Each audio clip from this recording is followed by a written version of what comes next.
Hey guys, it's your girl Tubbi of the Nerdy Bird site, kicking it with the one and only Raw Dizzy of New Orleans. He's a hot artist who has a lot of work out, who's really set a lot of the groundwork for a lot of the artists in his city and the surrounding cities. But I won't boast too much on his behalf. I'll let you hear it from the horse's mouth. Go ahead on and tell me a little bit about yourself. What's up, people? Yeah, this is Raw Dizzy, man. Y'all already know member of Squad Up, Group Squad Up. Been known for putting out a lot of solo projects as well. One of the first artists that was signed to Young Money, and still affiliated. You know, I got my own label and everything, but that's my family. We all still family, so we still working on music. Got a lot of music coming out with some of the members as well. Nice. Now I know that music for you has been a long-term type thing. It wasn't something that you kind of jumped into. No. So what inspired you, or who inspired you to kind of get your start into music? Well, I always was a fan of music, Gotcha. Not just hip hop. The older music, the blues, and the things that your mother and them, you know, the 70s, 60s music that I was hearing growing up. Nice. I always was a fan of it. It was real good music, so of course it automatically caught me. But then as I got older, Michael Jackson really the one. I gotta say that because when I was younger, my family, I love Michael Jackson so much that my family used to make me dance like him every time I come around. I want to see those videos. They were like, do the Michael Jackson, you know, and I didn't even know I liked him that much, but his deck really got me like if his song come on right now, everybody gotta be quiet. They gotta be quiet. I might just close my eyes and be like this and don't mess with me. Right, I'm in my zone. Yeah, I'm serious. Like, I want to see those videos. No, I know Mom has a couple of spin outs on camera from Thanksgiving. So I'm trying to get the exclusives on those. It's all good. Now I know that being in New Orleans is kind of hard to avoid music. Like you said, that's something that was kind of embodied in the home and the family scheme. Exactly. So once you kind of took to music and you found your path or what audience or structure, type of music you were going to make, what kind of became your journey? What was step one for creating music for you? Honestly, my daddy bought me a radio for Christmas. I wanted a radio. NWA, I listened to all the hip hop and stuff, but as I got older and I got to a point where I could listen to hip hop and my parents wasn't turn it off or whatever, they just let me do what I was doing.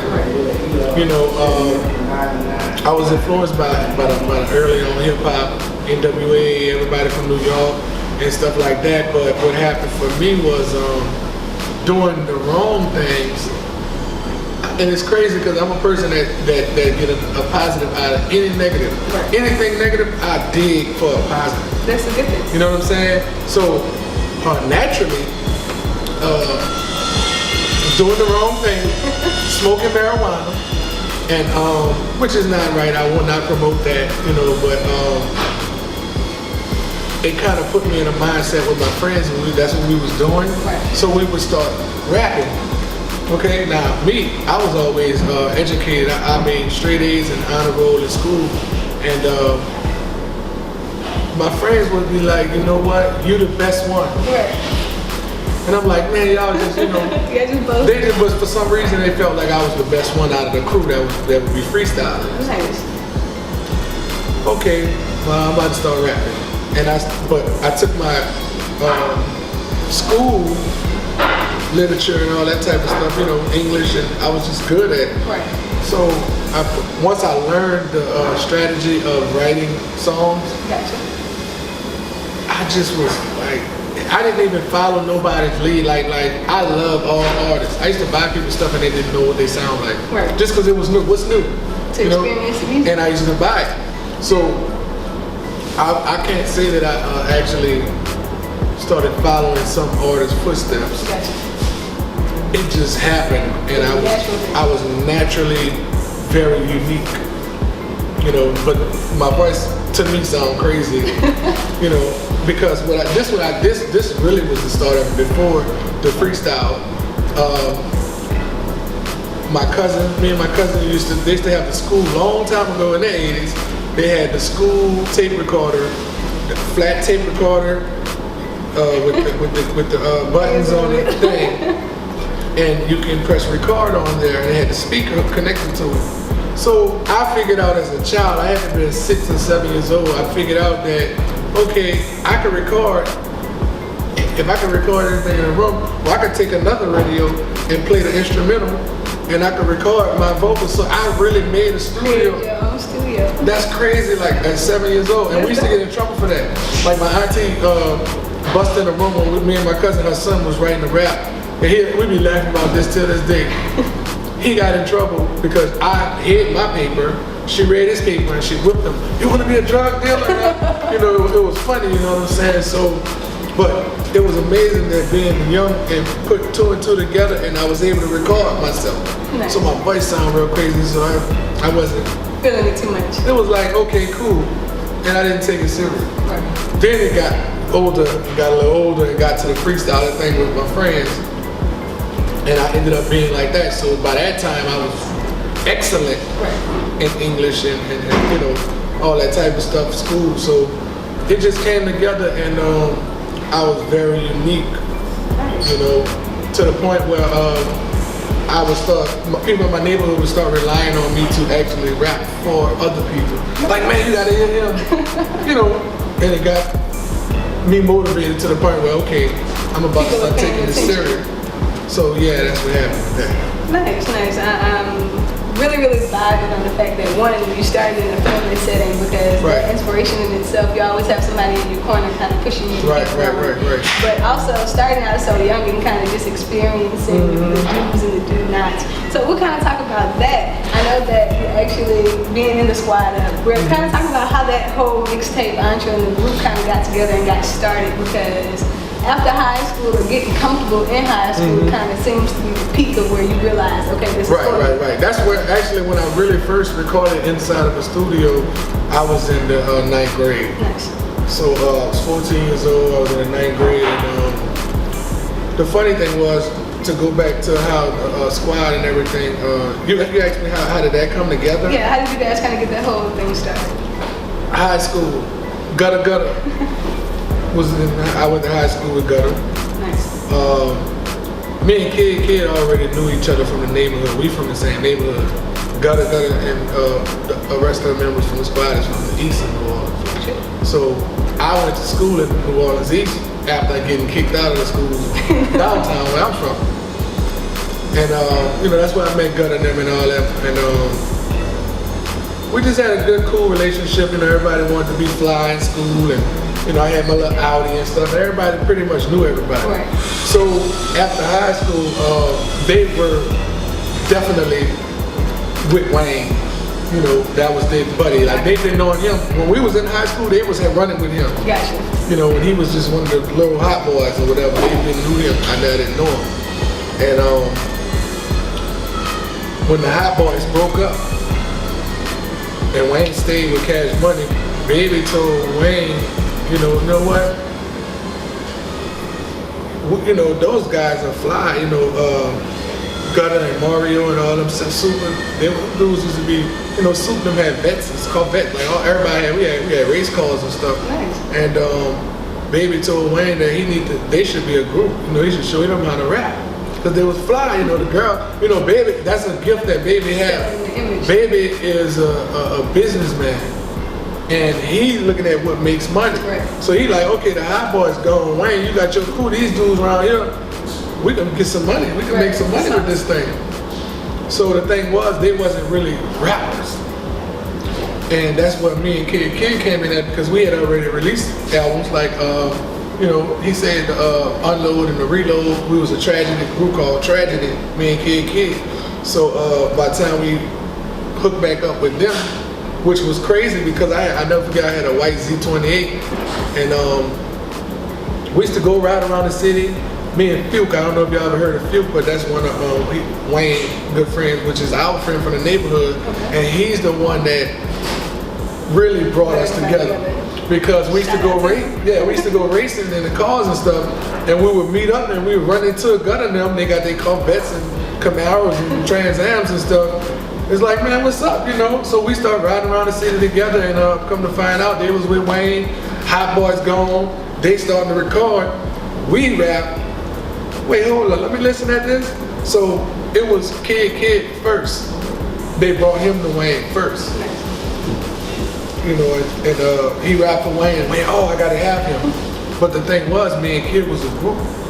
So Kid was like, I can't leave my dude like that. And I think they was telling him, man, you gotta think about yourself and this and that. He was like, listen. He was very Well, the thing was, this was the thing was. At that time, I'm 2 years older than Kid. I was really like his mentor. Like I was doing everything for our group. You know, I would get with our label CEO and, you know, paying for stuff. You know what I'm saying? Just I was older and I was doing a little good. I had a little money. You know what I'm saying? So I used to do a lot. Nice. And I brought him into that. Right. So, you know, I had to look out for him. He had to look out for you. Yeah, so when he was like, nah, I can't do that. It's not that, I cannot do that. That's real. Yeah, that's, you know what I'm saying? So, to the least, he told him, and I never forget, he told him, to the least, all you gotta do is listen to him. And if you want him, cool. If you don't want him, I did my part. Right. You feel me?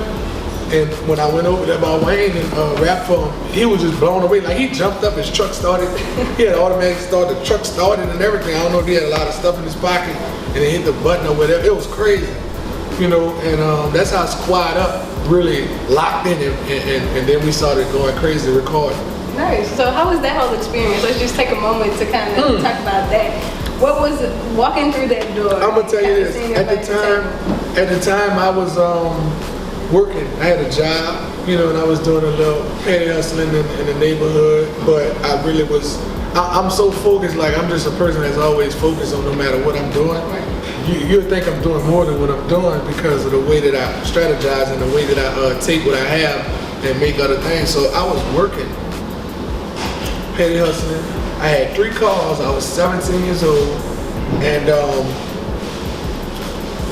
but I was very serious about work. I didn't play. Right. So when we got together and Squad Up, we used to be touring and stuff. You know, Wayne was a hot boy. Right. One of the hot, so he was already. He was around a lot. Yeah, it's like we gotta go here, we gotta go there, we gotta go here. I'm like, I ain't going nowhere. I gotta go work. I gotta go work. You know what I'm saying? And it got to a point where it was like, you know what, we getting too high. And I had to tell my job, look, you know, I'm gone. Right. I gotta go. And you know, I put my 2 weeks notice in. Everybody used to love me there and everything at the airport. And I put my 2 weeks notice in. So we started traveling, and it was just like I really thought that I really made it because I used to work at the airport. So I used to see all the celebrities Coming and going. and like cold and rapping, like super duper. You know, way cold, like Lord, like you hear this dude? Now put your jacket on. Yeah, you know, and I'm seeing all these celebrities, like, so this thing what was going through my mind. I'm working and pushing and carting. I'm like, man, look at, man, that's Master P, right? One time I was talking to Baby, like, I done seen Wayne so many times and didn't even know him, Right. you know, and it just was like stressful to me, but I just used to go hard. Like, I used to be at work coming up with raps and stuff, and I ended up with them people. So when we got together, coming back to the airport, flying out, see my old man. It was just beautiful. It was beautiful, you know. And it's like, man, I really made it. Like, and I was all, you know, it was the funny thing. I had never flown an airplane, and I had worked at the airport for 6 years. 6 years. Nice. Scared. Like, well, I'm not about to get on no plane. You know what I'm saying? I used to work right where the planes was at. Like, I used to be like 20 feet from the airplanes. And you're like, I can't get on it. I can't do it. I can put the bags in. So, you know, it was crazy, you know what I'm saying, coming back, and when I go through the checkpoints, like, the people be seeing me, and I'm cheering up, they like, man, this boy, you know, this dude, that's dude, like, you know, all the dudes that was the sky caps and stuff, they see me, and they, man, what's up, you know, we've been hearing you, bro, so it felt real good, you know, it was a good feeling, and it was also a gift and a curse at the same time, you know, because it was uncomfortable. You know, the way that we was recording at the time, we was young, and I didn't realize that it was Wayne's show. You know, you here, but you're here on account of Wayne. Right.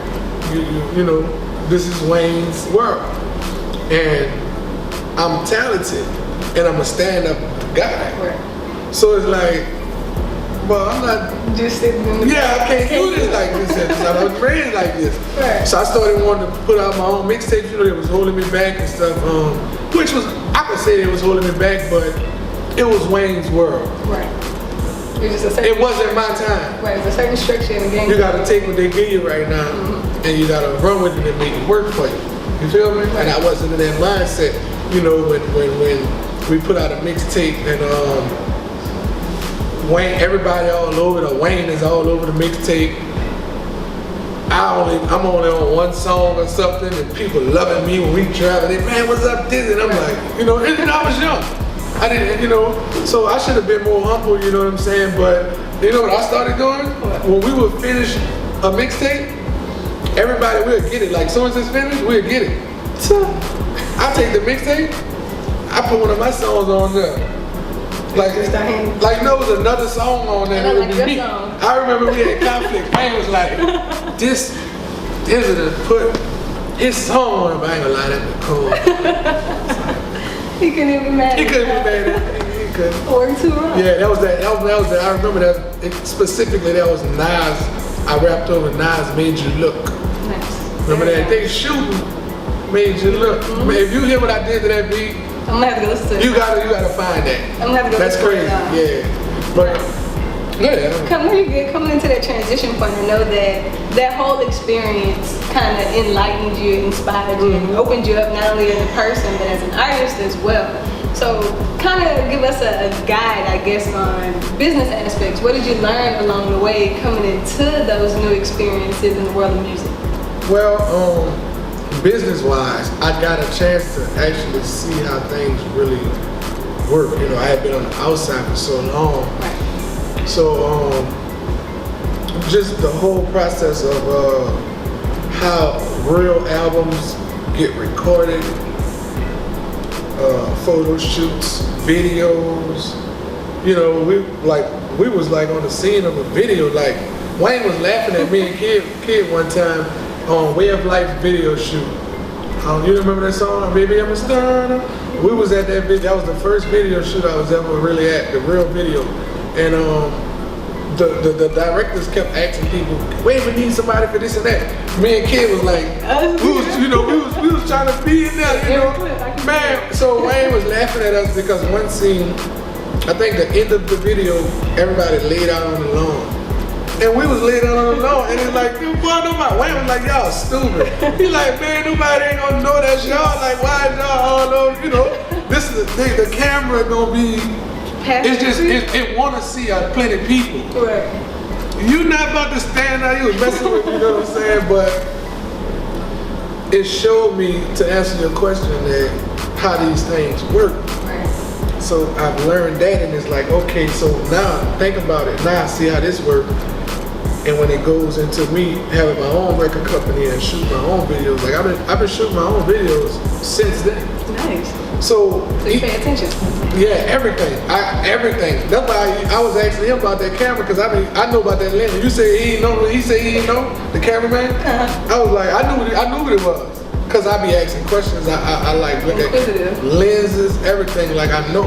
Right. And it's crazy because my last video I shot with Wayne is called Heaven, and we did the record last year. Yeah, that actually came out on the. It came out in February. Yeah, it's on the. Yeah, we'll talk about that in a second. We're gonna take them too fast, because I want that to have its own level. Well, back to answer your question, because I pay attention, it really gave me an insight on how to handle my business as an artist, not just in the studio rapping. It's bigger than that. It showed me that you gotta it's way bigger than rapping. Right. You understand? Especially when you don't have a machine behind. That's what I was about to say. When there's nobody guiding you. You got the guide. You gotta hold the wheel. Now, because you've been doing this for so long, and I do respect your rap sheet, and his resume speaks for itself. So, if you had to give any advice, or you were able to give any advice to the upcoming artists in the area, because there are a lot of hard-working artists that are just trying to figure out what they should be doing with publishing, how they should be handling copyrights, or how they should go about certain things. What advice could you give them to kind of help them? Let me take these back off. Because that's a loaded question. My advice to upcoming artists: is, first of all, educate yourself on what you're doing. It's just like school. You've got to educate yourself and know the history on anything that you're doing. I just was telling somebody this last night. If you want, everybody wants Bentleys and Rolls Royces. You don't even know how well these cars hold up. You know, somebody asked me, well, would you get a Lamborghini? I said, no, I'll buy 10 Corvettes. Before I bought one Lamborghini. Why? Because I know that Corvettes are easy to work on. I know they hold their value long enough. You know what you're into before you get into it. Everybody want to do something because they think it's cool. And because the people are glorifying and displaying the fun part of it. Gotcha. And then I talk about they are displaying the fun part of the business. Even when it comes to, like, I look at a lot of these rappers who be talking dope boys and selling drugs, the trap rap. You know how many people that sold drugs? Like, they got doctors and stuff that sold drugs. They got everybody. I done did that. Like, you know, but that's beneath me. I don't carry that title. I don't want you to ever call me a D-boy. I don't care what I did. You know, because I also know the inside of it.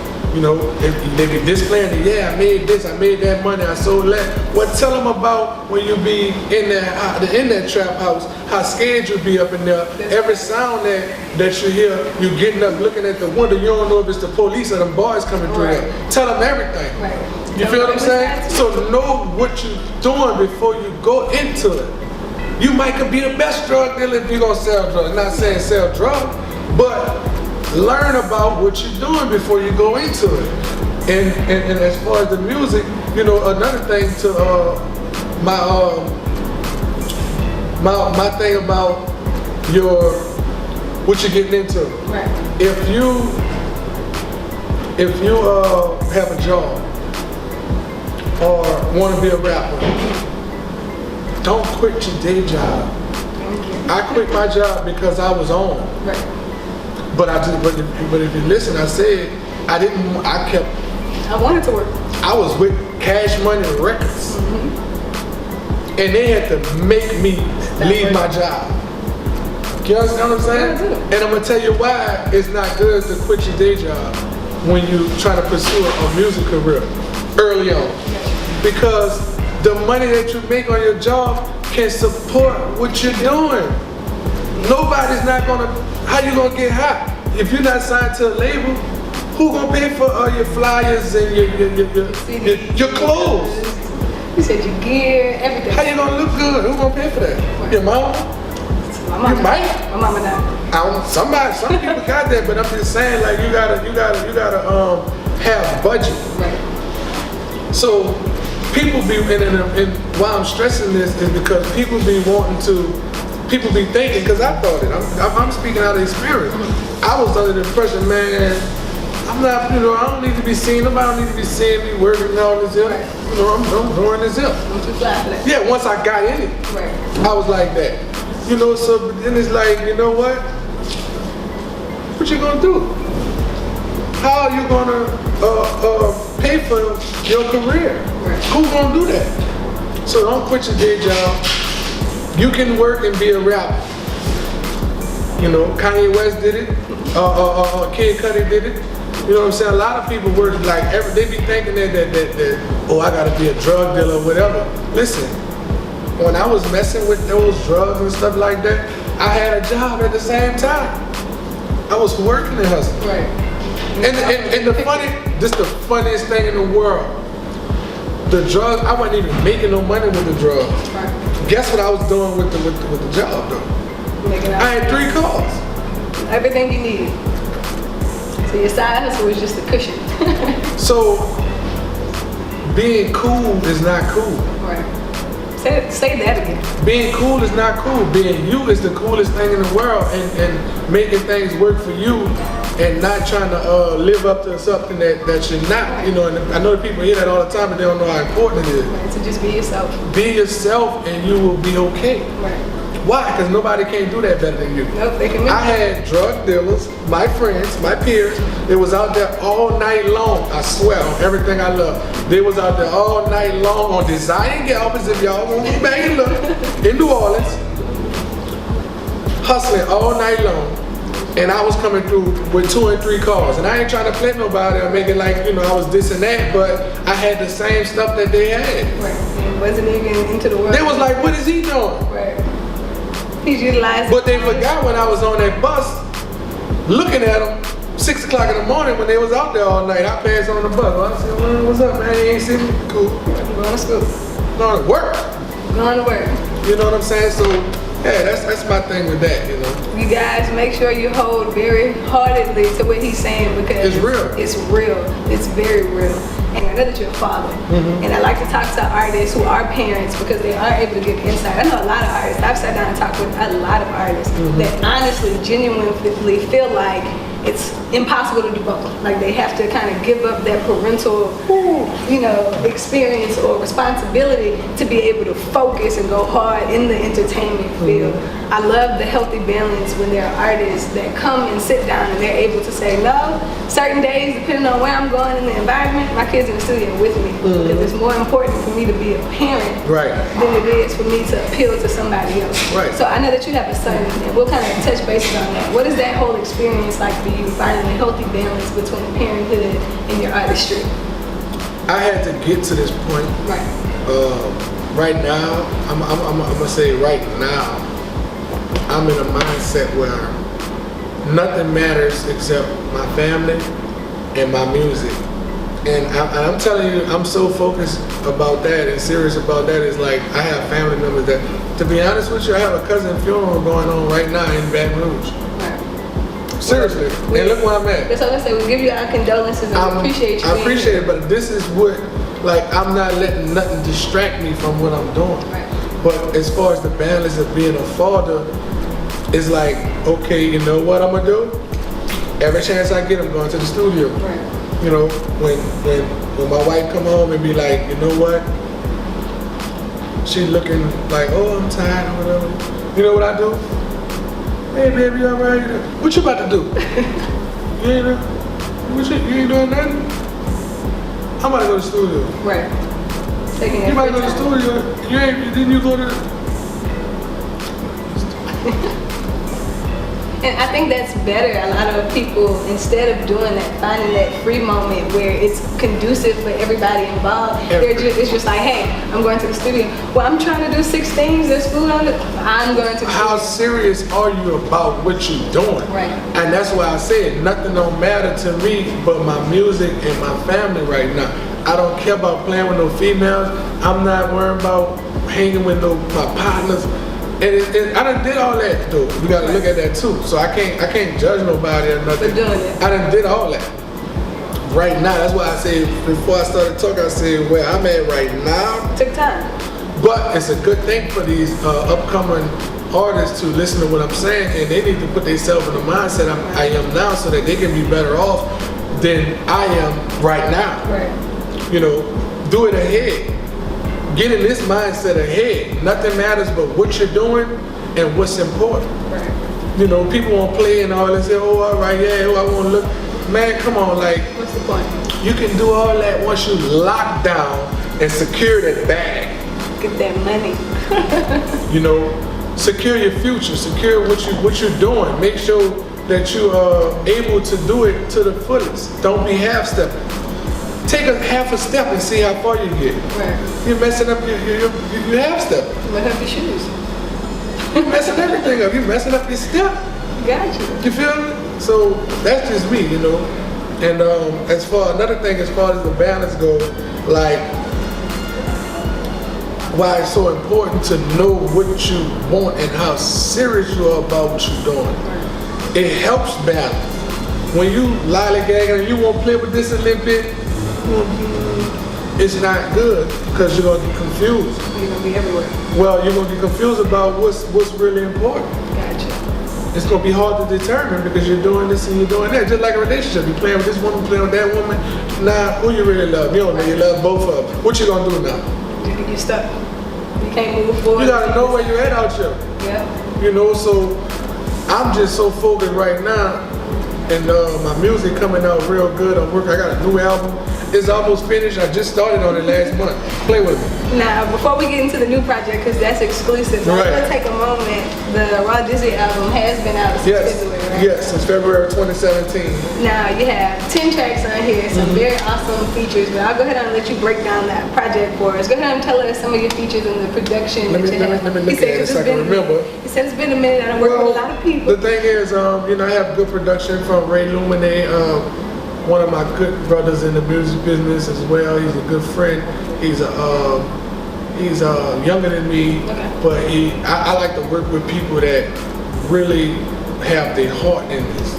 Okay. I don't like, you can't come around me. You can't. I don't play with that.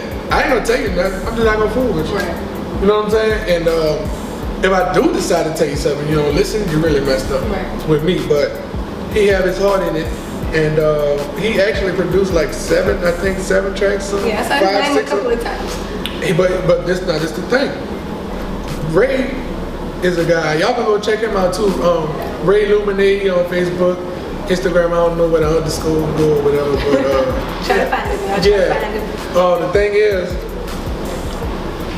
he's this man went and bought video equipment to shoot my video. Nice. Now wait, he's a producer. That's what I said, nice. He's a producer. He's like, he didn't even know how to shoot video. He went and learned that just to shoot my video. Yeah, that's true. Talk about expanding your business platforms, okay? Yeah, so he the one produced the record I have called Heaven with Wayne on there. But you know, I have a Booby Black is on there who's on Breadwinner. Nice. A lot of people like, man, you got Booby on there? Listen, another one who heart is in it. Right. Heart. You're serious.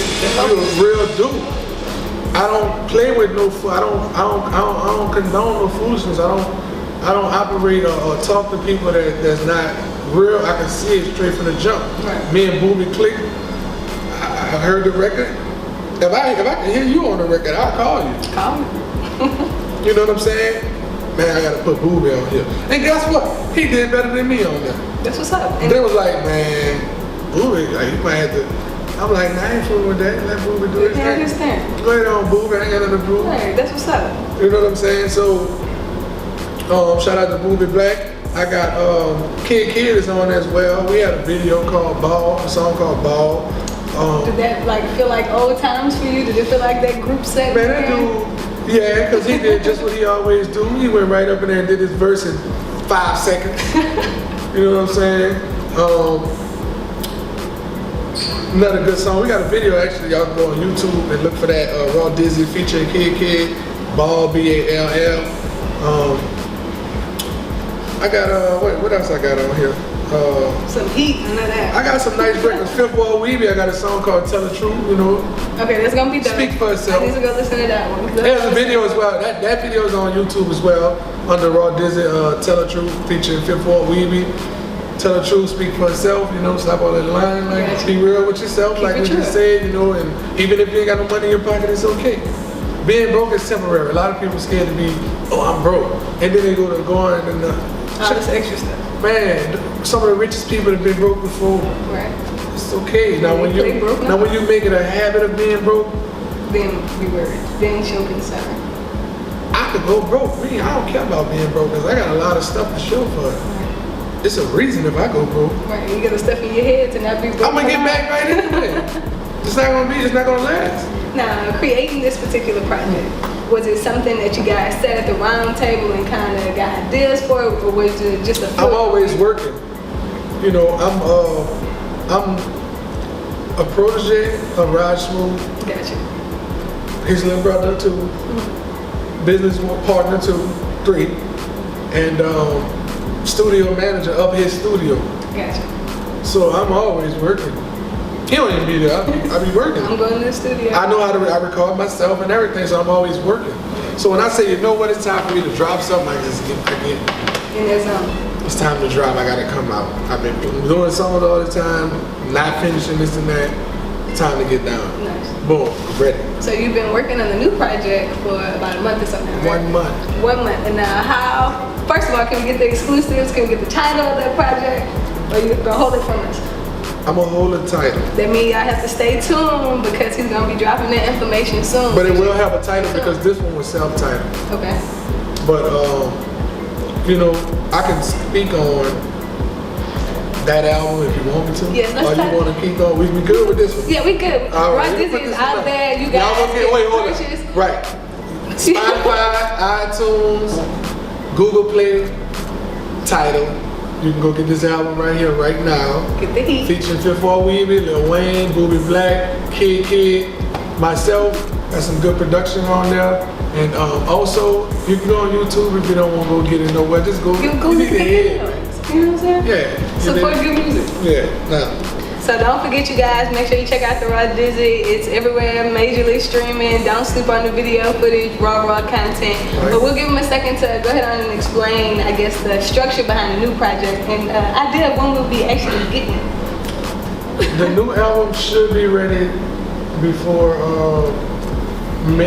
March Okay. of 18. But structure-wise, like this is the thing. I got a new producer. He 20. His name is Zilla. I have to call him Godzilla. Monster. He ridiculous. And he live right around the corner from me. And he's one of my friend of the neighborhood son. Nice. But you could expect that new young Fresh sound mixed with that, you know, my generation. Yeah, like it's like basically what I'm doing, since I feel like I'm an uncle to these young waves. You know what? I'm gonna step in y'all lane a little bit and show y'all I can do it. and show y'all not to play with me. Gotcha. That's what that is. Gotcha. I'm excited. So, and the crazy thing is, it's working out fast. Like, this is the fastest album I ever done. And it's just coming together for you. Too fast. Now, are there any features on it? Yeah, Wayne is on this one. Ray J's supposed to be on the record. I gotta finish the record and send it to him to see if, you know, but that's in the making. Nice. But I have the actual verse on my phone right now with Wayne. That record that he's on. I'ma get it, y'all. I'ma get it. Listen, this is the craziest record in the world. Seriously. No, I believe it. Look at When your you hear face this just record, now. I'm talking about, listen, Wayne is a superstar. Right. I don't have to say that. For him to get on this record, out of all the artists that he have on his label, I'm his friend. Right. On his label. And I sent him this record and he got on this record the next day. That's what's up. Like, he had to get on that song. That's how cool it is. Yeah, it's that crazy. I'm waiting and I want to I want to tell y'all the name of it, but I can't. Don't, because that, like, I'm going to bring them some I'm going to tell you that. You know what? You just said don't. That's the first letter in the song. I'm psychic, y'all. Don't. That's the first letter. That's all I'm going to tell you. I'm going to keep picking it. When I come back next week, I'm going to have an exclusive drop for the song and I'm going to have the title, y'all. Just bear with me. And make sure y'all follow me on Instagram at I am Raw Dizzy. And also on Twitter as well. Facebook is just Raw Dizzy. Y'all make sure y'all do that. Check me out. I got videos on YouTube if you want to search Raw Dizzy. I'll let you know. That's what's up. That's what's up. You guys having the opportunity to sit down with Mr. Dizzy has actually been a pleasure. It's been an absolute pleasure to kind of pick your brain and get the business aspects of things, but also the rap chic. Anybody that's grown up in the South, especially in Louisiana, you know the influences that Cash Money, Young Money has had over the years. So it's been a complete honor to sit next to you. Thank you. I and appreciate host the conversation. You guys make sure you go check out the new self-titled album, Raw Dizzy, that's out now. And also be on the lookout for what he has coming. Don't miss it. I'm not sure what the rest of it is. But you guys make sure you tune in next week for more exclusives coming live. Your girl Tubbi of the Nerdy Bird site, kicking it right here with theantidote.com.